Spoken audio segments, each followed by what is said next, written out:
Olá, sejam bem-vindos a este vídeo onde irei falar sobre inovação empresarial, o que as grandes organizações podem fazer para aumentar a probabilidade de sucesso dos seus serviços, dos seus produtos, etc.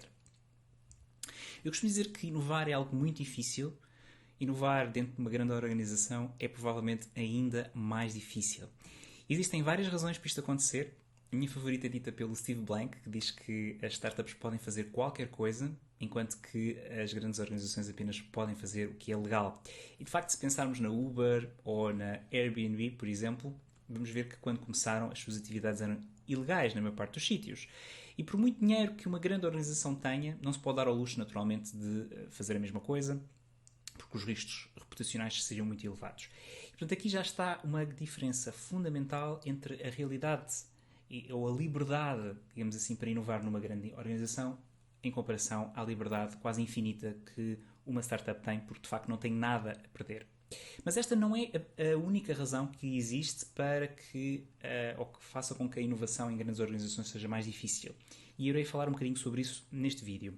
Mas antes permitam-me que faça uma pergunta que é porquê é que nós precisamos de inovar? Porquê é que as grandes organizações precisam de inovar? A resposta pode ser relativamente simples, mas de facto existe ainda alguma reticência em muitos profissionais, em muitos gestores de empresas sobre a necessidade real de inovar. E as razões são muitas, ou porque estas pessoas já investiram muito tempo, muitos recursos em inovação no passado que não produziu resultados, ou porque acreditam que o seu setor irá evoluir pouco, porque é um setor altamente regulado, altamente estável, e portanto não há necessidade de lançar novas ofertas, ou ainda porque acreditam que a qualquer altura estão sempre a tempo de incorporar novas competências através de aquisições, por exemplo. Seja por que motivo for, o que é facto é que a necessidade de inovar ainda não é consensual hoje em dia. E isto é interessante porque o risco de disrupção hoje é maior do que nunca. E naturalmente foi agravado pela pandemia, mas é uma tendência que já vem de trás. Isto é, este gráfico mostra a esperança média de vida, digamos assim, de uma organização nos Estados Unidos, e se nos anos 80 uma empresa sobrevivia no mercado cerca de 40 anos, quando eu digo sobreviver no mercado significa que mantém-se no mercado a atuar com uma determinada marca, isto é basicamente mantém-se no mercado até ir à falência ou até ser comprada por outra. E de facto este valor tem vindo a diminuir, projetando-se que cerca de em 2027 atinja os 12 anos. E de facto, porquê que isto acontece? Porque as empresas estão com cada vez maior dificuldade em adaptar-se a um mercado cada vez mais rápido. E, portanto, muitas empresas continuam a aplicar o mesmo modelo de negócio para o mercado que evoluiu ou são lentas a responder à concorrência. O exemplo clássico disto é a Kodak. Muitos provavelmente conhecerão este exemplo. A Kodak tinha como core business vender rolo de papel fotográfico, de rolos de película fotográfica para máquinas fotográficas analógicas, e este produto era altamente rentável. Chegava a ter margens de 70%, margens líquidas de 60%. Portanto, é um produto fantástico. Naturalmente, os gestores, e bem, fizeram o que puderam para proteger este negócio. Infelizmente, protegeram bem demais. Isto é, a Kodak não conseguiu dar o salto para uma invenção tecnológica, neste caso, o advento da máquina fotográfica digital. O que é irónico nesta história é que foi a Kodak que inventou a máquina fotográfica digital, depois não conseguiram comercializá-la. Para curiosidade, este é o protótipo da primeira máquina fotográfica digital inventada pela Kodak. De facto, tinha o tamanho de uma torradeira, para terem uma perspectiva, e de facto não estava no ponto de ser comercializável, mas o que é facto é que eles demoraram algum tempo, colocaram este projeto on hold, porque tinham medo que este projeto pudesse matar o negócio principal, neste caso a venda de rolos. E, infelizmente, no espaço de 5 anos, porque entretanto a concorrência lançou um produto semelhante, isto é, uma máquina fotográfica digital, e portanto em 5 anos eles infelizmente foram à falência, com todos os custos que isso teve, porque a falência de uma empresa não é só um problema dos acionistas, é um problema social também. No caso da Kodak, 60 mil pessoas numa determinada cidade ficaram sem emprego de um dia para o outro, e portanto estão a imaginar o impacto social que estas falências têm.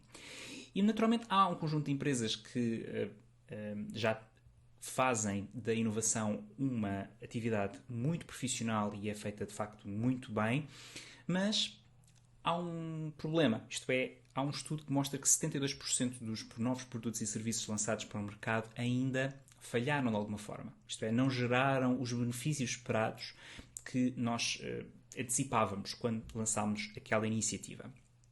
E de facto, alguma coisa deve ser feita, alguma coisa precisa de ser feita para reduzir este número. Precisamos de inovar melhor. Então, a questão é porque é que então isto continua assim? Há várias formas de olharmos para isto. Eu gostava de apresentar uma que foi, sobretudo, lançada no ano passado através de um livro chamado Invincible Company. Depois ponho nas descrições o livro para estas fontes todas. Mas esta forma de ver o problema é relativamente claro e a mim facilitou-me bastante a compreensão. Portanto, no fundo, o que nós temos aqui é o ciclo de vida de qualquer negócio, de qualquer ideia. Tudo começa com uma ideia de negócio e entramos num modo de exploração desta ideia, ou modo startup. E em modo startup, o objetivo é perceber qual é que é a melhor combinação para que esta ideia funcione. Já sabemos que às vezes uma muito boa ideia, muitas vezes não é possível de comercializá-la, porque há qualquer coisa que funciona. Este processo não é nada trivial e não é nada linear, como no fundo este emaranhado representa. E portanto, quando nós, depois de fazermos aqui várias atividades para descobrirmos o que funciona, quando nós descobrirmos eventualmente o que funciona, basicamente passamos para um outro modo. É o modo de execução. E no modo de execução, o objetivo é completamente diferente. O objetivo do modo de execução é expandir, é fazer crescer aquilo que nós descobrimos que funciona.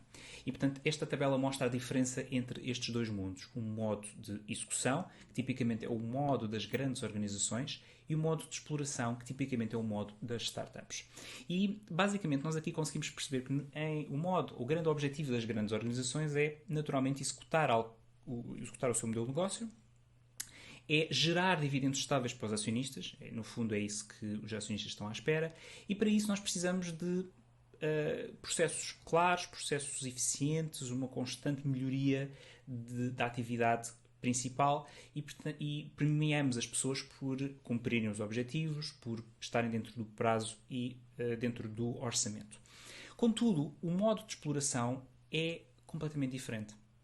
Aqui já não premiamos pessoas por estar dentro do prazo e do orçamento, porque nós, na verdade, para sermos honestos, nós não sabemos o que é que vai funcionar. Temos uma ideia e, portanto, o nosso objetivo não deve ser executar essa ideia dentro do budget e dentro do prazo, porque nós não sabemos se essa ideia vai funcionar. E, portanto, aqui o objetivo é explorar, é refinar, é adaptar esta ideia, é testar esta ideia com os nossos clientes, é encontrar o market fit. E para isso eu preciso de um ângulo completamente diferente, preciso de outro tipo de pessoas, preciso de pessoas que consigam reconhecer padrões, consigam incorporar falhas e consigam aprender com essas falhas e progredir de uma forma muito rápida. E a questão aqui da falha é algo que eu gostava de destacar, porque, na minha opinião, é isto que faz com que seja muito difícil inovar dentro de grandes organizações, porque as grandes organizações estão desenhadas, todos os processos, toda a organização de uma grande organização está desenhada para a execução. E bem, porque nós precisamos disso. O tema é que, quando tentamos fazer inovação dentro de uma máquina que está completamente afinada para executar aquilo que se conhece, a coisa não vai correr bem. Porque se neste lado eu falo de margem líquida e falo de percentagem de vendas ou de uma série de rácios para perceber como é que as coisas estão, deste lado eu provavelmente não tenho vendas. E portanto eu vou ter que ter outro tipo de forma de avaliar o progresso e de garantir o progresso da exploração. Existe um outro conceito cada vez mais na voga, que é o conceito da Ambidextrous Organization. Isto é, uma organização que consegue executar estes dois modos, o modo da startup, do exploration, e o modo da grande organização, o modo exploitation, dentro da mesma organização. Por exemplo, tendo equipas diferentes. Naturalmente, e existem até organizações que até já têm uma organização em espelho. Isto é, por exemplo, do lado da exploitation temos um determinado cargo e do outro lado temos o equivalente, mas um foca-se na melhoria do presente, aqui no lado exploitation, como é que eu vou alterar os meus processos para ser cada vez mais eficiente, e do lado exploration eu foco no futuro, o que é que eu vou ter que inventar para a próxima geração da empresa. Há também uma piada que diz que o exploitation, trata de nos pagar os nossos salários, enquanto que o exploration trata de nos pagar a nossa pensão. Em síntese, que é que vimos? Vimos que o risco de disrupção é hoje maior do que nunca. Vimos que 72% dos projetos de inovação têm resultados desanimadores. E depois vimos esta lógica dos dois modos, o modo de exploração e o modo de execução, que são diferentes. E por isso, enquanto que na exploração o objetivo é criar, é testar, é inventar algo novo que funcione e que tenha naturalmente viabilidade, na execução o objetivo é expandir esta ideia. E às vezes esta falta de clareza entre estes dois modos fazem com que as equipas tenham os incentivos errados, tenham os KPIs errados e naturalmente acaba por reduzir a probabilidade de sucesso de um determinado projeto. Também há muitas empresas que começam a adotar uma lógica paralela, dual, em que conseguem manter estes dois modos em paralelo.